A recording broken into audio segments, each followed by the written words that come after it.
ჩვენთვის ჯერ კიდევ მაღალია სიღარიბის მაჩვენებელი და ჩვენი ერთ-ერთი უმთავრესი ამოცანაა ის, რომ ეკონომიკის ზრდასთან ერთად მაქსიმალურად შევაცვლოთ სიღარიბის დონე ჩვენს ქვეყანაში. ამ კუთხითაც 2024 წელს ჰქონდა შთამბეჭდავი შედეგი, კერძოდ 2024 წელს 90,000 ადამიანმა დააღწია თავი სიღარიბეს.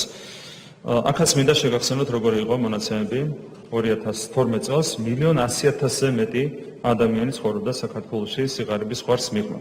როდესაც წინა ხელისუფლების მიერ კონტროლირებადი მედია გვაუწყებდა, რომ ქვეყანა იყო აყვავებული და მოსახლეობა ბედნიერი, 1,100,000-ზე მეტი ადამიანი ცხოვრობდა სიღარიბის ხვარს მიღმა, 30% იყო სიღარიბის მაჩვენებელი და ეს მაჩვენებელი 1,100,000-ზე მეტიდან შემცირდა 350,000-მდე. თუმცა რა თქმა უნდა, ესეც მაღალი მაჩვენებელია, კიდევ ერთხელ გამიმეორებ, რომ ეს არის ჩვენი ერთ-ერთი უმთავრესი ეროვნული გამოწვევა, როდესაც ჩვენი 350,000 თანამოქალაქე ცხოვრობს სიღარიბის ხვარს მიღმა, რა თქმა უნდა, ჩვენ ვერ ვიქნებით კმაყოფილი იქამდე, ვიდრე არ განულდება ეს მაჩვენებელი, თუმცა ტემპი გვაქვს ძალიან კარგი და ვფიქრობთ, რომ საბოლოო ჯამში საშუალო პერსპექტივაში ჩვენ შევძლებთ სიღარიბის სრულად დაძლევას ჩვენს ქვეყანაში.